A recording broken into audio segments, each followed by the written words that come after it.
Welcome to স্বাগতস diary. OBC edit option দেওয়ার পরে বিভিন্ন প্রার্থীদের মধ্যে বিভিন্ন ধরনের প্রশ্নোত্তর, 9-10 এর মানুষজন, অন্যান্য ক্যাটাগরির মানুষজন, ওবিসির মানুষজন প্রচুর প্রশ্ন করছেন। আজকে এই ভিডিওটিতে এই ওবিসি এডিট অপশনের যে নোটিফিকেশনটি এসেছে সেটি আসার পরে যত প্রার্থীর যত প্রশ্নোত্তর আছে সবগুলোকে এক জায়গায় করে দেবার চেষ্টা করছি। ভিডিওটি প্রথম থেকে শেষ পর্যন্ত দেখবেন, প্রত্যেকে দেখবেন, আপনি যে ক্যাটাগরির হন না কেন সমস্ত কিছু দেখবেন প্রথম থেকে শেষ পর্যন্ত, তাহলে সমস্তটা ক্লিয়ার হয়ে যাবে। ওকে, 1 নম্বর প্রশ্ন হচ্ছে এই এডিট অপশনটি কাদের জন্য? সেকেন্ড এসএলএসটি 2025 এর 11-12 এর ক্যান্ডিডেটসদের জন্য এই এডিট অপশনটি দেওয়া হয়েছে। তাই বলে 9-10 এর মানুষজন দেখবেন না ভিডিওটা তা নয়, দেখে নিন, কাজে লাগবে। এডিট অপশন কবে থেকে কবে পর্যন্ত? 20 থেকে 25 তারিখ পর্যন্ত নোটিফিকেশনে লেখা আছে। কোথায় গিয়ে এডিট করতে হবে? West Bengal central school service কমিশনের যে অনলাইন পোর্টাল সেখানে গিয়ে লগ ইন করে এডিট অপশন নির্বাচন করতে হবে। সবাইকেই কি এডিট করতে হবে? অনেকবার অনেকে জিজ্ঞাসা করছেন। নোটিফিকেশনটি ওবিসি সাব ক্যাটাগরি অথবা আনরিজার্ভড ক্যাটাগরি ডিটেলস আপডেট করবার সুযোগ নিয়ে, অর্থাৎ আপনি যদি ওবিসি হন, 77 এর বাইরে যদি হন, মানে আপনি যদি এখনকার নিরিখে ঠিকঠাক ওবিসি হন, তাহলে আপনার সাব ক্যাটাগরিতে সেটা থাকবে, সেখানে আপনি যাবেন। এবং সেটা যদি না, মানে আপনি যদি সেই 77টার মধ্যে থাকেন, বাদ চলে যাওয়া 77টার মধ্যে থাকেন, তাহলে কি হয়ে যাবে? তাহলে আপনি সেখানে অপশন পাচ্ছেন না, আপনি এই হয়ে যাবেন, জেনারেল ক্যাটাগরিতে চলে যাচ্ছেন। ওবিসি ক্যান্ডিডেটদের কি কি তথ্য দিতে হবে? ওবিসি ক্যাটাগরি নির্বাচন করবার পরে প্রযোজ্য OBC sub category, certificate number এবং ইস্যুইং অথরিটি দিতে হবে। 9-10 কেও কি করতে হবে? না, 9-10 কে এখন কিছু করতে হবে না, এখানে স্পষ্ট বলেই দিয়েছে 11-12 এর জন্য। 9-10 এর যখন বলবে তখন। সাব ক্যাটাগরি বলতে কি বোঝানো হয়েছে? নোটিফিকেশন অনুযায়ী ওবিসি ক্যান্ডিডেটসদের তাদের প্রযোজ্য ওবিসি সাব ক্যাটাগরি, অর্থাৎ ক্যাটাগরির মধ্যে যে সাব ক্যাটাগরি সেটির উল্লেখ করতে হবে। সার্টিফিকেট নাম্বার কোথা থেকে পাবো? আপনার প্রযোজ্য ওবিসি সার্টিফিকেটে যে সার্টিফিকেট নম্বরটি রয়েছে সেটিই দিতে হবে। ইস্যুইং অথরিটি কাকে বলছে? আপনার ওবিসি সার্টিফিকেট যে কর্তৃপক্ষ ইস্যু করেছে সেই কর্তৃপক্ষের তথ্য দিতে হবে, সার্টিফিকেট থেকে পেয়ে যাবেন।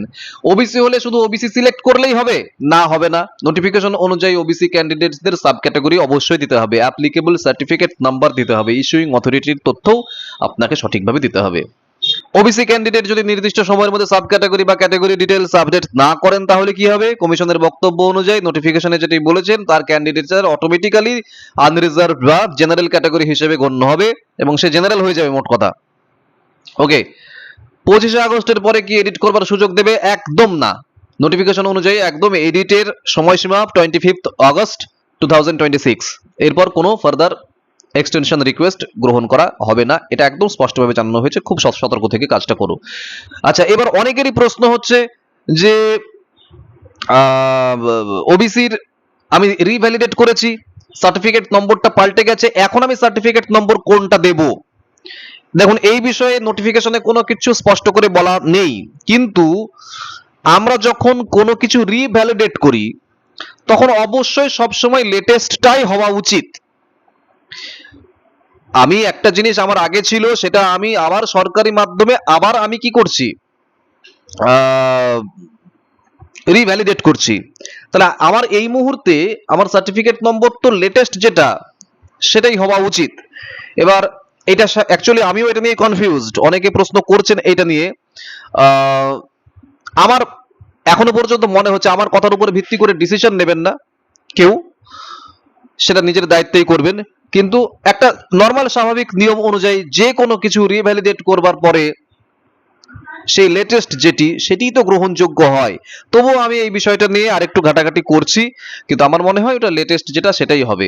তবুও আমার কথার উপরে নির্ভর করে কাজ করবেন না, আপনারাও খোঁজ নিন, আমিও খোঁজ নিচ্ছি।